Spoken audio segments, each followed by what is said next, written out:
Hi, everyone. Thanks for joining us today. Today's edition of Ask a Leopard Owner takes us to Nikki and Barry on a Leopard 42 sailing catamaran. Before introducing Nikki and Barry, I want to take a moment to introduce myself. My name is Chris, and in addition to being a Leopard 45 owner myself, I get to work with members of the Leopard community, helping to share their stories of adventure, curiosity, and exploration on their Leopard. A few housekeeping items before we get started. Today's session is being recorded and will be published on leopardcatamarans.com in the coming days. In other words, don't worry about writing everything down. You'll receive an email to this video once it's published. To submit your questions at any point today, go ahead and click the Q&A button at the bottom of the screen. We'll do our best to answer all of them, but if we run out of time, we'll share an email address at the end to submit your questions. And lastly, there's a 2-question survey that will pop up after we wrap up today. We'd love your feedback so we can learn what you liked and things that we can do better in future editions. With that out of the way, let's take a look at what we're going to cover. First, we'll learn about Nikki and Barry, talk a little bit more about why they chose a Leopard 42. They'll share some storage tips that they found in their ownership journey in terms of how to stay organized on the boat, how they prepare for longer trips, and then boating with their dog, Zero. And we'll cover some Q&A that we didn't get to at the end of the session. So Nikki, Barry, thank you so much for taking the time to share your story. Tell us a little bit about where you are right now. I see trees in the background, and that's never good. Never good on a boat. Never good. See trees.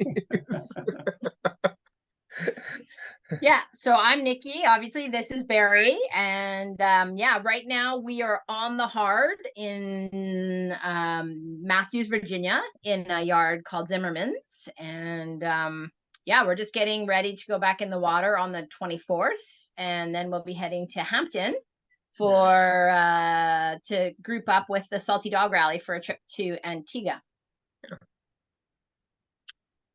Awesome.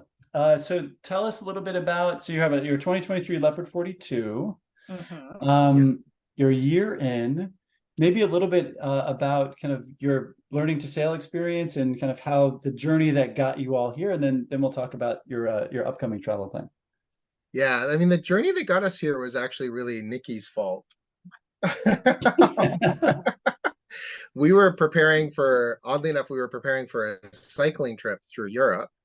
And, you know, I needed a little more time to kind of get things organized, and Nikki was done work and stuff early. So we were at the store that's called Mountain Equipment Co-op in Canada. It's like REI in the States. And this was in 1995. So a little bit before internet and Google and all those fancy things.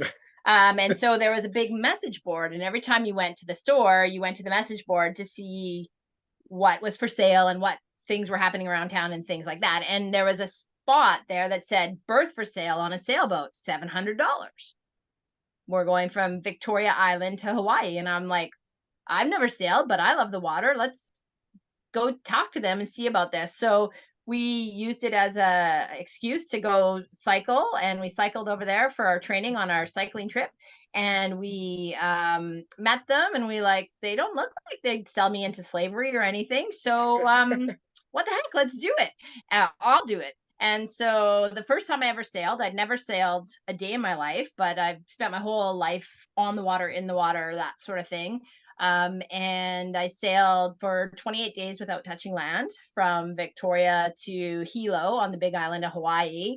And then, you know, when that was done and we went cycling and we came back to Vancouver, I was like, we need to do some more sailing. And so I bought, for Barry's birthday, I bought us sailing lessons to, you know, learn the basics of sailing for both of us. And then we joined a sailing club in Vancouver, Canada, and it was called the Jib Set Club. And we sailed mostly on Martin 242s, so 24-foot boats, but all the way up to 38-foot hunters and stuff. So that was kind of the starting of the sailing career. Yeah.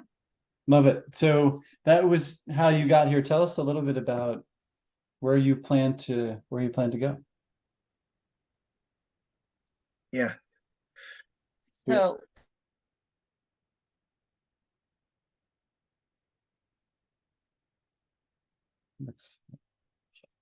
around in our Airstream and just doing land travel. And then how's our connection? It was it dropped for a second, but Yeah. you're clear now, and I think we're good. Okay, cool. So then we decided it was Boat life. yeah, boat life. Sometimes the internet is a bit goofy, even with Starlink. And so we decided to buy a boat. We put our order in June of 2021, and then we received our boat in November of last year. And then of course, there's all the aftermarket work you end up doing. So basically we actually left the dock in Florida in January 1, 2023.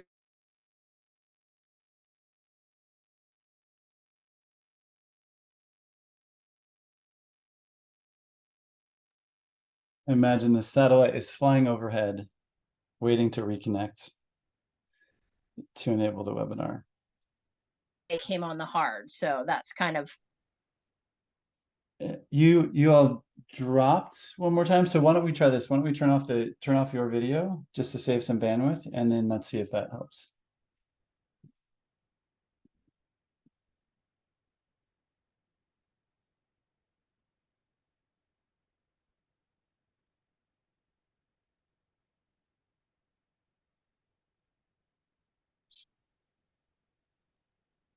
Okay, you're back again. Let's try, if you heard, I'm not sure if you heard me. Let's try to turn off the video and see if that saves some bandwidth, and let's see where that gets us. Okay, perfect. So you dropped for most of that. Let's just talk a little bit about kind of your travel plan kind of coming up the next the next little bit here. I know you guys are on the hard prepping for a trip across the ocean. Yeah, so our next trip is going to be from Virginia. We're going to be leaving from Hampton, Virginia. We're joining the Salty Dog Rally, and we're going to be sailing down to Antigua. This is a trip that we have done once before when we crewed on another person's boat. Some people that bought a brand new Leopard 45, they wanted to go down, so we crewed on that, and it took us about 15 days with them. So that's what we'll be looking at. For us, it's anywhere from 10 to kind of 14 days, and you'll be out in the open water the whole time. So prepping becomes really important for those kind of trips. And let's talk a little bit, let's shift gears a bit, and why a Leopard 42? So I have a Leopard 45.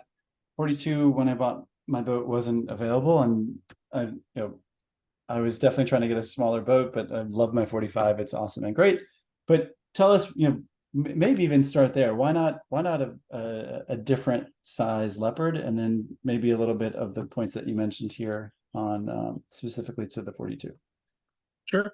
Yeah, I mean, so we've chartered several boats. We chartered several catamarans before we decided to buy. So we'd gone out, we had been on lagoons and valleys, and I think we were on an FP once. And so we kind of had a feel for different boats and stuff. And then when we were looking around, one of the big things that we wanted was we didn't want a boat that was going to be too big just for the two of us. And we knew we wanted to kind of cruise around the globe. So we didn't want to have a hassle with like hauling out in different areas. So the 42 is kind of that perfect size where it's big enough that you can cross the oceans, and it's small enough that you can get into most marinas, slips, and haul outs become a little bit easier.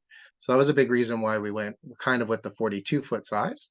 It's a very comfortable vessel. It's got several different areas for lounging and stuff. You have your interior salon, your cockpit, and then of course it has that rooftop coach lounge. The next thing was the 42 is a brand new mold for Leopard, and they kind of changed how they were building the boats a little bit, in the sense that they kind of went with a no balsa wood boat. So there's no bulkheads that are made from wood or anything in this particular vessel, which we kind of, at the time we were looking, was when all the I guess the boat that should not be named was having all the problem with their balsa wood and stuff. So so we kind of thought, okay, well, maybe we can kind of avoid that a little bit with this. The Leopard boats are built extremely well, and they can handle a lot of heavy seas and stuff relative to other boats. It's a very sturdy vessel, and they have a really strong resale value, which was another important thing for us when we look at the depreciation of boats. And even if you just go on Yachting World, you might see a few Leopards on there. but they all seem to really, really hold their value really, really well compared to other ones. And then the last thing was just this international community and connection, because there's a lot of leopards around, with the moorings and sunsail being part of the organization. It just leaves you with a lot of places that you could get work done, or you can get assistance, or you can get help. So, if you're having a warranty issue, or if you need, even if you just need to reach out to somebody for spare parts or something like that, there is a larger community within the Leopard group and Robertson and Kane for you to be able to get that servicing done. Those were kind of our main reasons for kind of doing the Leopard. Well, that we love the front door. Right. I remember the first time when I was doing my boat show shopping, and it's a bit overwhelming going to a boat show, at least it was for me. And they look mostly similar at first, especially when you're first getting into it, because they're all big white things with sticks on them, and then you start to realize some of the differences. And the Leopard, I was like, this front cockpit and the front door is amazing. And as you all know, being an anchor, it's a game changer, because the boat is usually weather veining into the wind, so you get this great breeze that comes through and keep you cool. And then the other part on the build quality, because I encourage folks to do this when you're at a boat show looking around. It's easy to look at the salon and the different cockpits and be like, this is amazing, great.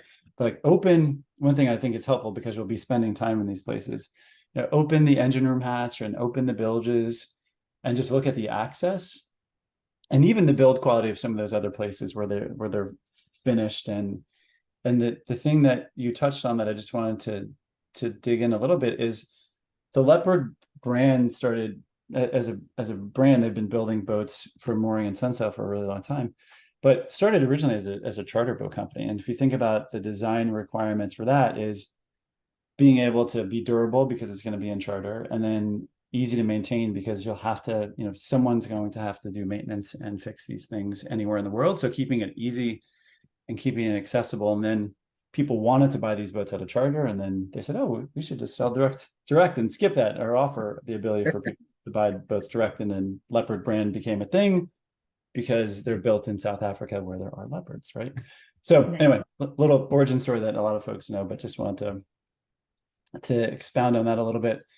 So in a 42, I know a lot of folks with us today are probably looking at different size boats in the Leopard family and other families. And the question that you probably asked yourselves, and now you're into it, is there enough space on the boat? So yeah, I mean, for us, there is definitely enough space. We've had guests on the boat 3 times now. 2 of the times we were at the dock, so we were getting work done, and they came to visit us. So we didn't actually move around with them, but we lived on the boat. And the other time, the friend that you see there, he was with us for 5 weeks, and then his wife joined us for 2 weeks. So we have had some extended stays on the boat while we were actually sailing around the Bahamas. And from the standpoint of living space, like Barry said on the previous slide, there's a bunch of different areas of the boat.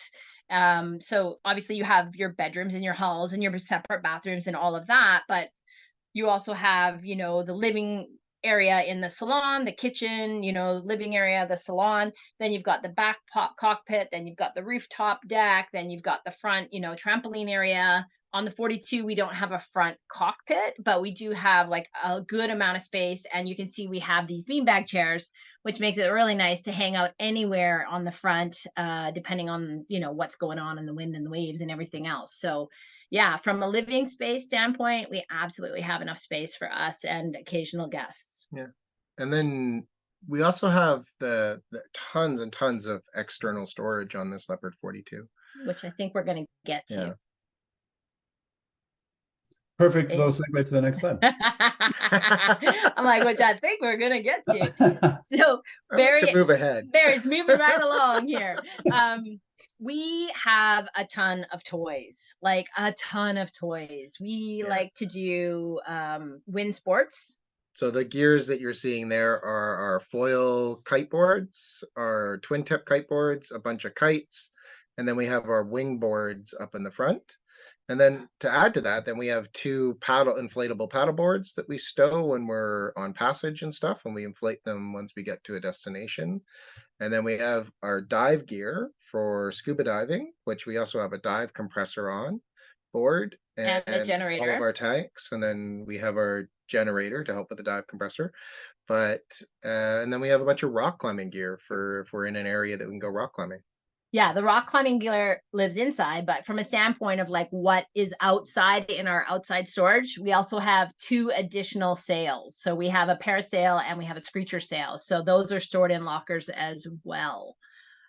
So yeah, we have Tons of storage. And we actually just got like 4 diesel cans for this next trip we're going on, and those fit in one of the storage lockers as well. We were like, oh, we're gonna have to tie these to the side rail for the trip, but nope, they fit in the locker, so that's even better. Awesome. Another thing too, in addition to all the fun gear that you have there. So I want to come find and be next to you guys at the next Anchorage I go to, because we have all the fun toys. Yeah. But how do you keep organized on the inside? So this is obviously I'm guessing somewhere in the saloon. Talk us through how you guys keep things straight there. Just kind of well, not kind of. We basically, when we're going away from the US or whatever, we like to do a big provisioning, because obviously it's easier when you have a vehicle to go get a lot of your essentials that you use on a regular basis. For us, that's things like beans and canned tomatoes and all that sort of stuff. So we went and we bought the basics, the provisioning basics, and we kind of have, different, we have 1, 2, 3, 4, 5 floor holds in our salon. And so, one of them you can see has predominantly cans, and each can has, kind of the name of what the thing is on top, so that we can see exactly what it is. We don't have to pull out a whole bunch to find what we're looking for. Another one has like all the rice and pasta. Another one has all the treats in it. We keep the one with the treats is the one that's like under the table, so hopefully we forget about it occasionally and don't just eat all the treats and chips first. And then also underneath both the bench seats in the salon is where we would put like the refills to go into the floor stuff. So we kind of do a cycling system where we have extra stuff underneath the seats that as we use them out of the cubby holes when we want to, we can actually restock those cubby holes as we go along. Mm-hmm. And then for the stuff that's like underneath the beds, where it's definitely a little more of a hassle to get to, we have, like storage containers, various shapes and size storage containers to fit in the various parts under the bed. And each container is kind of got a label on it. And then that there's a list on a piece of paper, a little book we have, where it's like, okay, what are we looking for? Oh, it's in box X underneath the aft helm, or the aft bed or the port side, bed, wherever it is. And so we don't think, oh, that thing is in the forward port bunk. And then we go take the mattress off, lift it up and go, oh, it's not underneath this bed. Ha ha ha. So definitely keeping the spreadsheets up to date about where you move things around as you change your systems helps for all your. I do keep a list of what I buy at provisioning, and then when we come back from a big trip, I do an inventory to see how much is left on board, and then we can kind of see like what we're going through. But for all the spares and stuff, we keep on top of that spreadsheet all the time. Yeah, no, having running out of corn not as critical as not having an impeller. So completely agree on the approach. A couple questions that popped up in the chat here. The Antoinette asks, would you feel that the 42 would be large enough for a family of 4 with 2 boys? Oh, yeah. I think it would be. Yeah. Yeah, it would be. It would be definitely. I mean, because you can have definitely, especially if you got the 4 cabin version. But I mean, even with the 3 cabin version, absolutely, you would have enough space for the 2 boys and all your gear and stuff. Yeah. All right.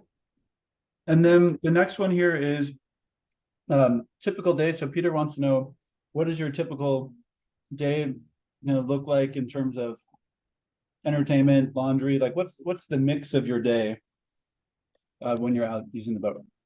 Yeah, go. So typically, if we're going to be moving from place to place, like a day that we're moving, it would be, especially when we're in the Bahamas, because of the way that the light is in the Bahamas, and the fact that the Bahamas is so shallow, we would typically try and get going maybe by 10ish in the morning.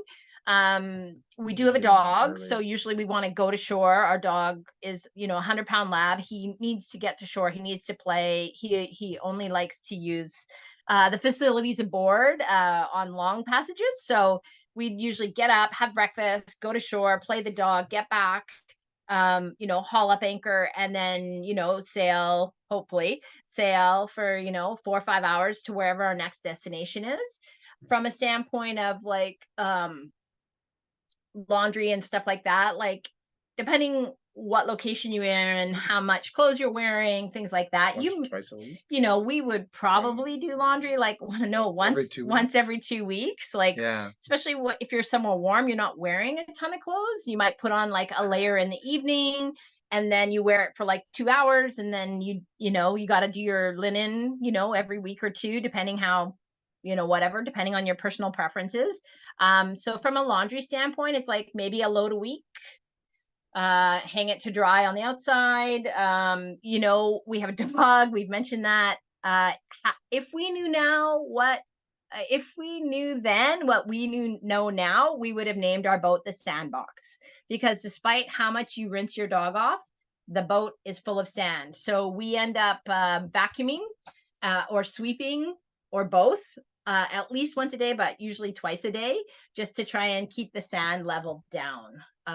So yeah, it's like a mixture of like tidying and sailing and swimming, and yeah, that's kind of like an average day. Then there's all the activities. Snorkeling. Yeah.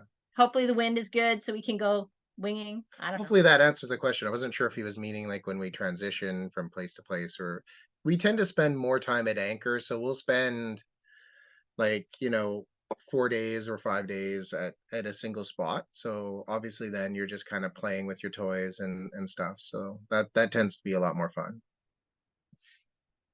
All right, one more question here, and then we'll talk about how y'all prepare for longer trips. But Gary wants to know, how do you handle insurance? What kind of insurance do you have? What did you go through to get it? So I know this is a pain point for first time boat owners, or if you've had a boat for 5 or 6 years. This world is always changing, but maybe share a little bit about what your experience has been. Sure. So we were looking into the insurance thing. I started looking into insurance the second we signed the papers for the boat. Actually, even a little bit before that. So as Canadians, it can be a little bit different experience for us in the sense that when we were looking, we needed to have an insurer out of Canada, because a lot of the US insurers were asking us to have a US permanent address or a US permanent base, which we actually don't have, obviously, because we're Canadians. So that kind of limited some of the choices at first. When we were first looking, so we ended up with an insurance company based out of Canada. Really, the big thing for the insurance company, we were fortunate in the sense that we had enough sailing experience with our sailing CV that we didn't need to do a captain sign off on our vessel. So for anybody that's there that's new to sailing or new to a catamaran sailing, so even if you have a lot of monohull experience, when you get onto a catamaran, an insurance company is probably going to want a qualified captain to come on board and do either a couple days or all the way up to 7 days of sailing with you to sign off on your insurance that you're capable of handling the vessel that you're handling.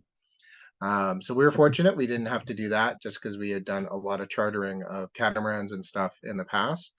So we had some catamaran experience, and we had our skipper's license for catamarans for a little while. So that helped us in that. And now we're looking at doing this larger travel down to Antigua. So this has opened up a couple different other insurance options as liveaboards and stuff. So we're currently in the process of looking at how to insure ourselves for 2 full seasons in the Lesser Antilles. Mhm. And Nikki's been doing a lot of that work. Yeah, so it's expensive. You know, if you have a new boat, just know that it will be expensive. 2%. Obviously, yeah, if you're traveling closer to home between the US East Coast and the Bahamas, not going more than 250 miles offshore, you have a lot more options on insurance. But if you're going to potentially go more than 250 miles offshore, if you're going to go outside of, the Bahamas and the East Coast of the US, it's it's more money. It's going to be somewhere between $12 and $18,000 US per year. Just total ballparking it, guys, but this is what I've seen.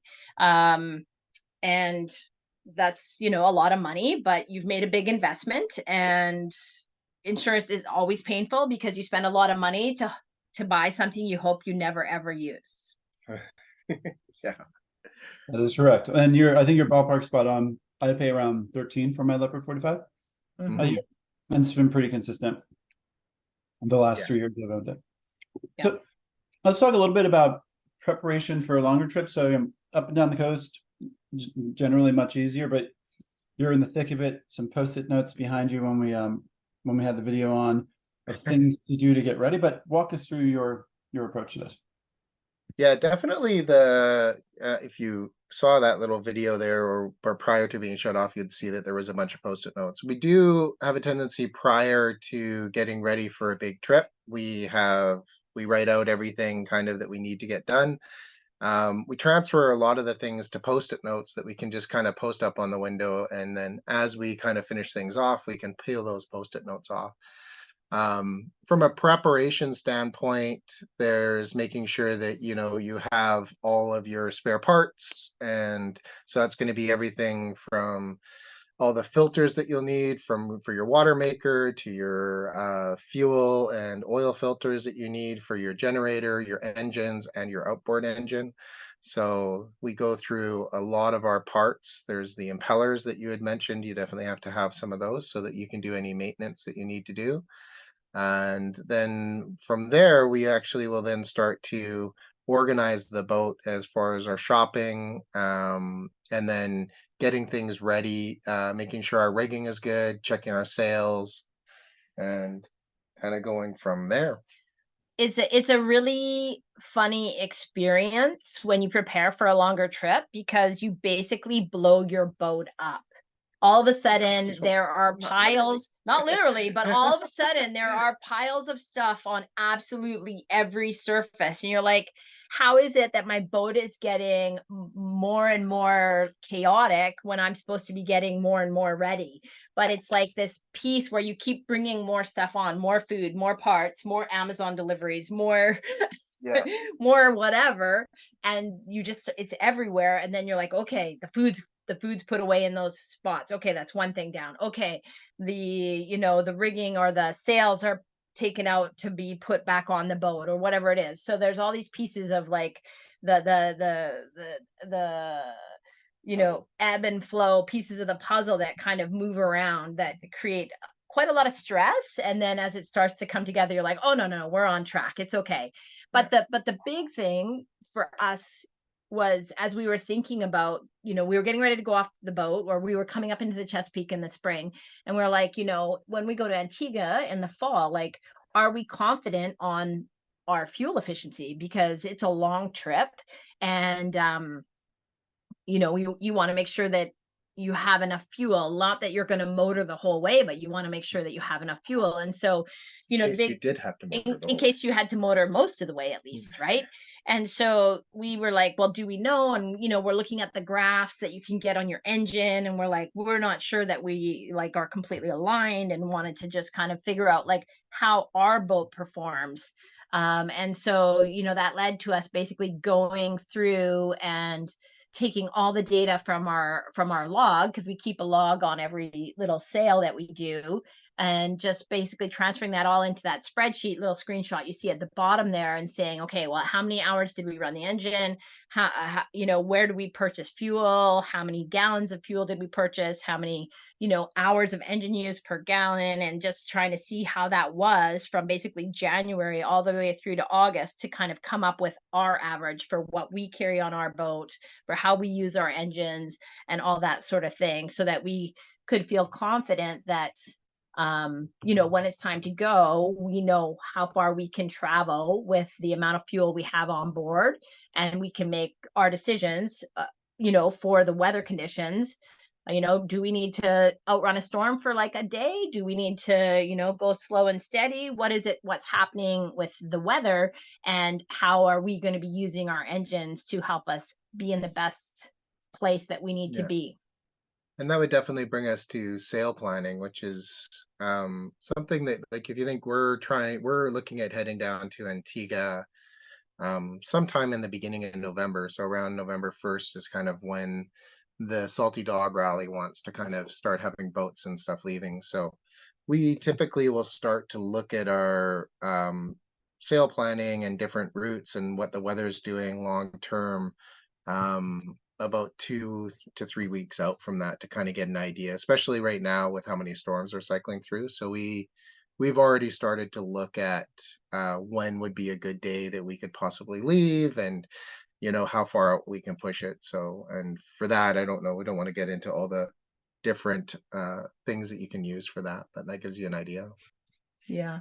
And for the big trips, we typically, at this point in our career, we will work with a weather router. And one thing about the rally is that they have that weather router there for you. When we came back from the Bahamas up the Chesapeake, we had, you know, like we were originally hoping to do it all in one 7-day trip, but the weather was not agreeable, so it broke up into two kind of 3.5 day trips.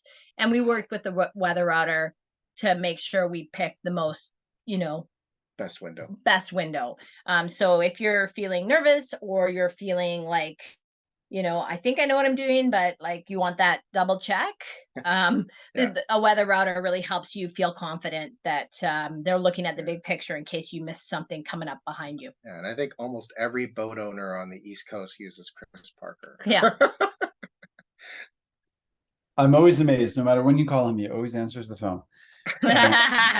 It's wild. And yeah, because I made the mistake too. I'm like, oh, I use the same approach. I use Chris. And I think when I first started sailing, I would just look at predict wind or windy. I'm like, oh, the forecast looks great. The wind's going to be fantastic in a favorable direction. And then you talk to him, he's like, actually, you can't go because there's a front that comes through tomorrow and there's thunderstorms. So Yeah. it's like, you know, going beyond just wind direction and velocity, there's all these other factors, and you know, what's coming next, I think is one of the big things too. So Yeah, and I think a lot of beginners as well. Like, I mean, I know that even when we started doing like bigger trips and stuff, for whatever reason, wave height Forget to look at the wave it's height. just like, okay, well, this is something you have to check. Because the wind might be good, the current might be good, but you got a sea state that is just not very pleasant. that's right. And wave height and period, right, is the I'll take 8-foot waves with a 16-second period all day long. Yeah, versus 3-foot waves with a 1-second period. Yeah, it's not pleasant. Mm-mm. I know we're going to talk about power, which is definitely an important piece here, and some of the things that you've done to have the power that you all need. But a couple questions in the chat. One, Doug, from Doug, and he wants to know if you all would be open to sharing your list of spare parts and provisions, just to give sense and organizing tool. If you have an Excel doc or a Google sheet. Yeah. Oh, sure. Yep. Okay. Sure, yeah, we can do that. Awesome. And I think, and some folks have wanted to know if they can contact you all directly, and we'll put Katie's email address at the end of this, and we can just use Katie to route some of these questions to all, and then that spreadsheet for Doug. Yeah. Okay. Yeah, and we're definitely always happy to chat with potential new boat owners. We have actually our house for sale right now in Vancouver, and somebody came by, and our realtor said, "Oh yeah, they're sailing," And they were like, oh my God, we want to talk to them. And she's like, can I give them your email address? And now Barry's been like having this back and forth conversation with these Yeah. people that are thinking about buying a leopard as well. And just kind of helping them with some questions they have. So there's people all over that are like, oh my God, you're doing the thing I want to do. I'd love to talk to you. And people talk to us when we were getting ready to buy. So we're Yeah. always happy to take that Pay it forward. forward. That's awesome. I know that folks appreciate that, because I did the same thing. I had a great broker, but I'm like, I really want to talk to real people who are doing this, which is part of the reason why we do this, is to try to scale those opportunities. A question that I'm sure you've put a lot of thought behind, and you might not have the answer at the tip of your tongue, but do you have a sense of how much does this cost? Once you buy the boat, let's kind of carry that as a kind of fixed sunk cost, but operationally, you mentioned insurance, stockage, fuel, provisions, spares, maintenance. Do you have a general sense on what this looks like a month or a year? Yeah, we do. And I think we have a slide a little farther along, if we want to jump I to forgot. monthly budget that, or Let's jump hold forward. this for that. I know that when we were reviewing it, it was still being worked on, so I hadn't yet etched it into my mind. So thank you for that. So let's hold that question to then. Let's talk about power. So I think about critical things on the boat in addition to safety. Power, water, Starlink is now, our internet is probably one of those. So what have you all done here from a power standpoint? So we decided to upgrade right away to lithium batteries and solar as soon as we got the boat. So on our boat, we have 300 amp hour batteries of lithium, and we have 410 watt solar panels. So you can see the archway that they've got there on the dock. That was the day they were getting ready to install the archway onto our boat. So, in the Caribbean, this gives us tons of power. Like, we have no problem here in Matthews with our boat backed up close to a set of trees. It is very, very tight, as on us getting enough power to keep all the systems happy.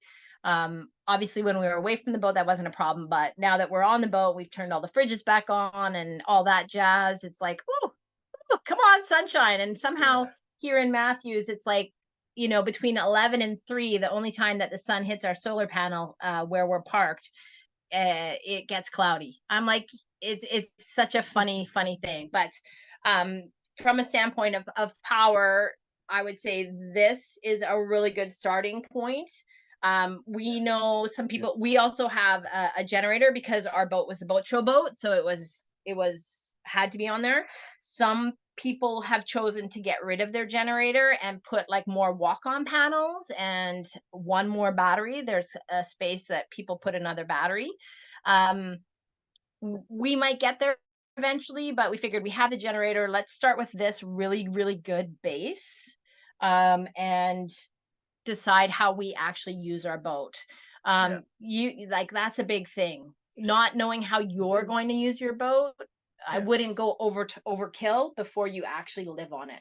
Yeah, and that's especially when it comes to the power. I mean, you can definitely, on the 42, you can get the extra battery, which would give you the 1200 amp hours, add some additional solar panels on top of the salon roof, and from there you can definitely get you up. I think there's one of the 42 owners has up to 2500 watts of solar coming in. But to give you an idea, right now here in Matthews, it's 20 to 2. I just checked our information, and we're bringing in only about 300 watts of solar at the moment. So that's the one, kind of the power side of the modifications we did. For us, we didn't want to deal with hauling water or trying to find water. So we installed a water maker. We went with the Spectra 400C Newport. 12 volts. So there's all sorts of pros and cons to 12 volt versus 110, high pressure versus low pressure systems, more basic water makers that don't have electronics versus the Spectra that has electronics. You need to think about how you want to use the boat. You want to think about like how much you want to be thinking about, you know, do I need to rinse my water maker? Have I used it? Have I whatever? To decide what's right for you. We did spend, you know, more on a pretty, you know, fancy water maker, but it kind of just makes our life so simple. And we're not conservative with our water use. Let's No, just say that we probably run our water maker at least 2 to 3 times a week. And because we use the back transom shower, we're in the water a lot, so we're doing a lot of rinsing off on the back shower. Our dog is often needs to get hosed off and everything with at fresh least twice a water. day. And then obviously we're using all of our showers and everything, and we went with just freshwater toilets. So we use all the fresh water even in all our toilets. So if we have guests and stuff, that's another thing. Then you have cooking and drinking on top of that. So we went with a pretty good water maker that we knew that we could rely on, and we do run it 2 to 3 times A week. a week. So And for us, the one of the other big things about going with the 12-volt low pressure system is that, you know, when you're sailing, you can run the water maker, provided that the sea state is not extreme. But you can run it when you're on the move, and that's all dealt with. You know, our friends that have a high pressure system, they have to run it when they get to anchor. And sometimes at anchor, it's like you don't necessarily want to be sucking in that water. Maybe you're in Yeah. a tighter bay or maybe whatever, right? So yeah. Good, definitely good considerations. The one question here, and maybe just a touch on this, are there, and you might say, Chris, we had to get these options because of the boat show boat, and that's the way it was. But for you know, are there, now that you're kind of where you are in your journey, anything that you would have done differently? Either, yeah, we put that on and we really ended up never using it, or yeah, we really should have just done, you know, fill in the blank from the start. And Great. anything, yeah. Yeah.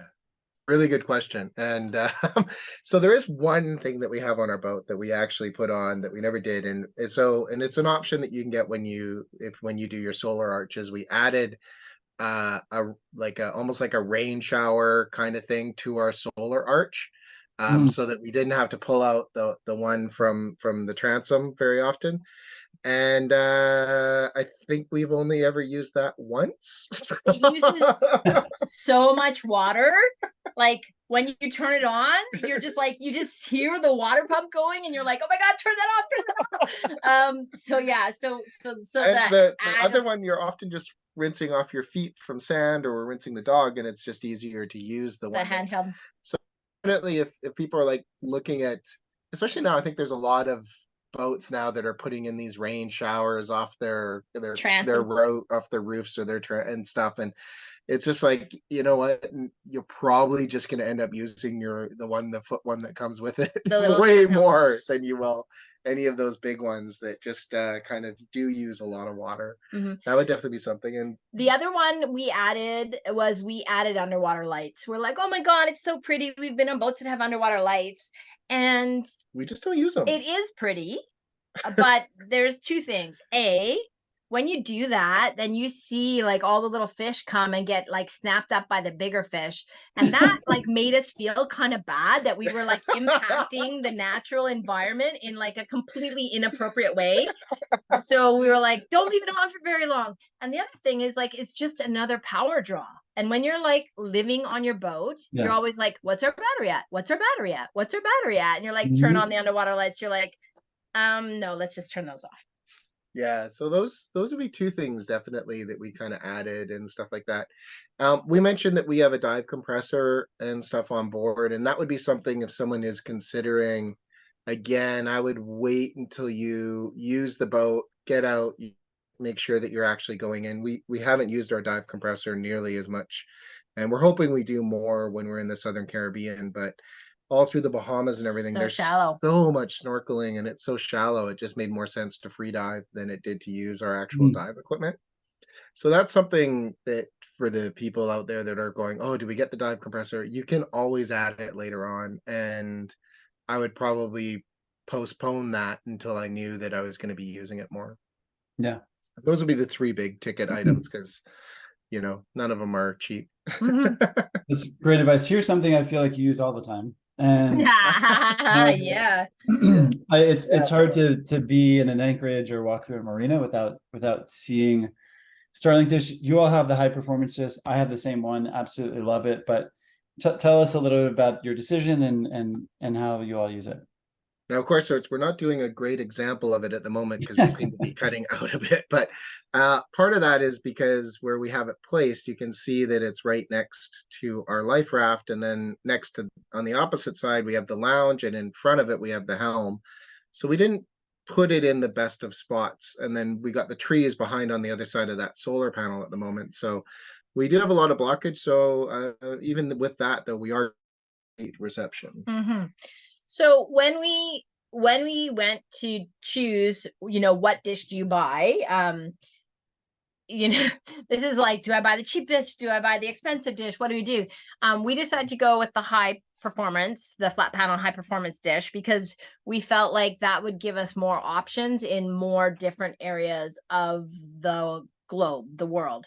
And which it does. And especially since we purchased it, Starlink is always changing their packages and changing their rules, and they've always had this kind of concept of the hex map, but they never really enforced it. But basically in the spring, maybe April-ish, I think, they started really enforcing it. And so if you were moving into an offshore hex, before, you would still have internet like probably 95% of the time, and they didn't charge you extra and they didn't do anything. But now they've really kind of locked it down. And if you're moving into these offshore areas and you want to be getting internet, I believe you need to have the flat panel high performance dish.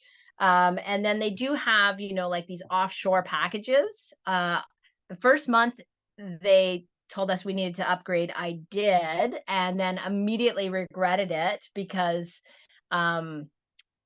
there's no way to differentiate when you're using the offshore and when you're using the onshore, near shore data. And so what I would tell anyone is when you do get it, I would, if you're planning to go outside the US and the Bahamas, I would probably get the flat panel high performance dish. But I would not get one of the offshore packages. I would stick with like the basic Roam package and then just toggle on your data for offshore, because obviously we're about to go to Antigua. We want to use the internet, but we won't be streaming videos when we're traveling for those 2 weeks. We'll download a whole bunch before we go. We'll download books if we need to, but we'll have the internet to get our weather, to check our mail, but we're not going to be doing a ton of streaming and social media and, data heavy stuff, because we are going to be paying for that by the gig. We could choose to go to upgrade for 1 month. And we may choose that between now and then, but I wouldn't stay in an offshore package on a regular basis. And the thing that is good is you can move up and down in your packages in almost instantaneously on your phone setting, like on your phone app. So yeah, it's like the never ending thing. But there's a great Facebook group called Starlink on Boats that you can search the posts and pretty much find the conversation that you're thinking about has already been had probably 20 times on that Facebook group. So yeah. That's for sure. And this has been a game changer. I know for a lot of folks. I often work remote, and this has enabled me to do that more easily without having to track down SIM cards in different countries to have cellular Wi-Fi. Families who are boat schooling their kids, this kind of opens that whole world. And then you have safety and being able to pull up radar and emails from Chris Parker in the middle of the ocean. So it's amazing in just a couple of years how much it's just changed that whole part of this experience, which has been great.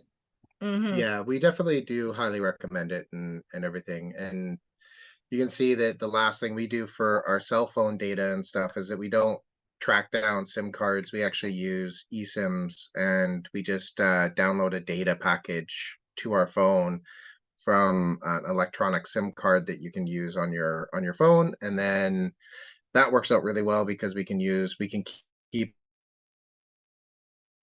Skype, and then people can get a hold of us without us having to give them new phone numbers. Smart. So let's, I'll re-ask the question from a budget standpoint. How much does it cost to do this every month? That's where we started with this conversation. Yeah, right. Yeah. It's free. It's free. No, it is not free.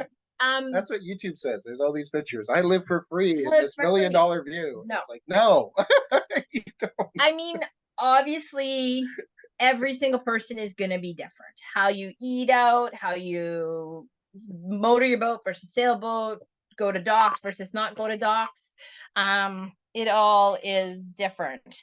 But for us, what we found, we kind of tried to average it out. We didn't keep like a hard and fast budget while we were doing this, but I went back, I looked at our credit card bills, I thought about what we did. And so this is a super rough number, but I feel like it's a pretty good representation. So our insurance and our maintenance are basically like our year cost kind of broken down over 12 months. And then for the dock fees, you know, we spent between January 1 and August 10th, we spent 32 days at a dock. So out of 220 days, we spent 32 days at a dock, plus 2 more weeks getting maintenance work done that we didn't have to pay for. So 32 days that we paid for. We found that on average, kind of for our size boat and the types of places we wanted to actually be at the dock, it's around $800. We might have paid $1,000 once, but roughly $800. And that is because we like to be kind of, if we're going to be at a dock, we want to be right in the heart of it. We want the dock that's right downtown, that we could like walk to the restaurant, walk on the seawall or river walk or whatever it is, walk to the museums. We went to DC for 8 days. We were like right there in the heart of it. It was absolutely amazing. Yeah. You know, so if we're going to spend money on a dock, we're not going to be like, you know, out in the burbs paying, you know, $300 for a week or something, because then we just have to rent a car and drive back and forth. We want to just be able to get off the boat and go explore. And then from the groceries and standpoint, you know, we tend to do like a big bulk provision when we're in some place that has, you know, bigger stores, and then just kind of topping up, getting, you know, fruits and vegetables, topping up things we use a lot of, that sort of thing. So yeah, this is a pretty kind of average budget for us between everything that we do on a month. And we were talking a little bit about insurance, and our insurance will probably be going down with the new policy that we're looking at. Again, when we were first buying our insurance, it was really, really expensive that first year. Mm-hmm. So yeah. Nice. And I know that everyone's favorite topic is I think someone described sailboat ownership as repairing things in exotic locations. And so tell us a little bit about things that you do yourself, and then things that you hand off and work with other folks to do. Sure. So buying a brand new vessel, there's a couple different things that you have to look at. And so we can do all of our own oil changes and full service of the generator, and we do all of our filter changes for fuel and stuff. Just keeping in mind that with the Yanmar engines specifically, once you start doing some of your own maintenance to those engines, you do run the risk that they might decline a warranty claim. And that's just going to throw that out there as a big disclaimer. I know sometimes people are like, oh, well, I videoed myself doing it, so I can just send them the video, but it really won't make a difference to them. So if you do go brand new, sometimes if you're in an area where you can get the work done, you're better off to get the warranty work done, especially for the big ticket items like the Yanmar engine. We do all of the servicing on our outboard engine, and we've done a lot of our generator stuff as well ourselves, because they're not as strict with those two things. So things that we get done outside, we've had all of our rigging inspected and stuff prior. We're going to be getting that done prior to us going down to Antigua and stuff. So that's definitely something that we hire out for.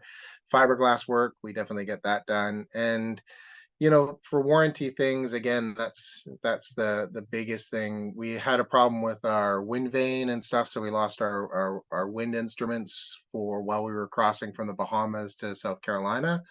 So that we ended up having to get in touch with Ray Marine and sorting all that out and everything. But we still ended up just getting the replacement and putting it on ourselves. So, you know, you have to have a little bit of handiness and stuff, and don't get entangled in any of your webbing.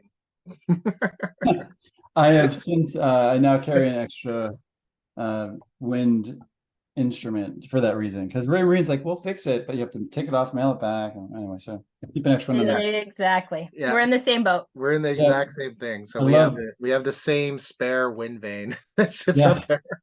Yeah. It's amazing the spares you accumulate, because you're like, oh, this breaks somewhere. I should definitely have one of these. And next thing you know, you need another boat to carry the spares that you need to. Yeah, a towboat that you're bringing along with you. That's right. Tell us a little bit about Boat Dog. Oh, boat dog. He loves it. Yeah. So we keep telling ourselves. So Zorro is our big red lab there. The little black dude there is not our dog. That's just a sample shot. So Zorro was 9 when he first set foot on a sailboat. So he has no background sailing. But he's a pretty chill dog, and he's pretty adaptable. He's used to being with us a lot. So that's kind of I think the best thing for him is that, he's just with us all the time, and he gets to hang out with us all the time. So that's pretty cool. He's definitely not a huge fan of rougher seas, but not very many people are. That was actually one of the big reasons with choosing a catamaran, was that it's a more stable platform, both at anchor and while we're traversing between locations. And the next big thing with us, and from a safety standpoint, was having that front door makes it easier for us to get him up to do his business on the trampoline. We have a piece of artificial turf that we keep up there, and so we can bring him up there and he can use that when we're on passage and stuff to go to the bathroom. We keep a secondary artificial turf at the back in case it's really, really, really rough weather and we don't even want him to go up under the front. Then we can keep that at the back and he can use it at the back. So training your dog on passage to go that way. We don't use those when we're at anchor. We tend to bring him ashore with us all the time and stuff. So he gets a great life in the sense he's always playing. I think you can see a ball floating in the air in that one picture. So he's eyeing it, ready to jump up and catch it. So some of the other things that we did to prepare to have Zorro on the boat with us, you can see in the one picture, Barry and Bob have just finished putting all the netting on our side of our boat. We feel like that's pretty important. Would definitely be easier for the dog to slip off, even though he's big, without the side netting. It's also saved other miscellaneous things that have tried to go blowing off the boat. So, that's a win as well. We have a kind of a medical kit that we talked to our vet about, kind of the things that we would want to have on board for, basic injuries and that sort of thing. And then the Bahamas is relatively simple in terms of vaccination paperwork, but as we head down into the Southern Caribbean, it is definitely a more complex piece to have an animal with you. And that, and there will be a cost associated with that from additional vets and additional vaccinations and all that sort of stuff. So for us, there is a cost of having our dog with us. Time wise, we take him to shore twice a day for play sessions, vet bills, paperwork, all that sort of stuff. But for us, it's completely worth it. Yeah. Making sure he's allowed in the countries that you want to go to as well. There are some countries that they're just an outright no to dogs, and pets. So you kind of have to look into that a little bit. But there's always other places. There's always other places to go. The final question here is really, all this to what end? So what's your goal with being on your leopard journey? And well, we really would like to complete a circumnavigation. It's not our kind of purpose in the sense that we haven't said, okay, this is the plan, or we haven't joined the ARC rallies or anything like that to kind of do that, because we kind of want to take our time and make it more a journey versus kind of a race to kind of just do the circumnavigation. Because yeah, you could circumnavigate in a year or 2 years or something, but for us, we kind of got a 3 to 5 year plan to kind of head out, and if we find an area that we're just like, you know what, we just love the South Pacific, say we haven't been there, but we hear it's fantastic, maybe we end up spending more time there. So our goal would be, the ultimate goal would be, yeah, we'd like to make it around the globe. But if we end up just playing in a fantastic area, meeting great people, then we'll do that. Because I think that the big thing about the sailing around anywhere is that you meet so many fantastic people. The community is fantastic. Everybody's there to help, and that's one of the things we love about it. Amazing. Well, I thank you both for spending some time on a Friday while your boat's on the hard. Looking forward to getting you all back in the water and hearing about your next adventure.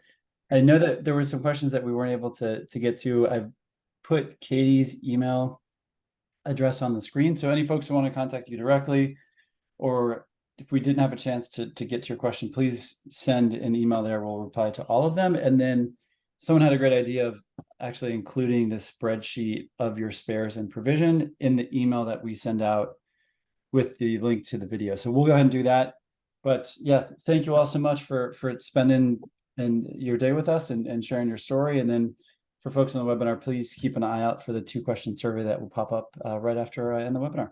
Take care. Bye, guys. Thank you. Bye.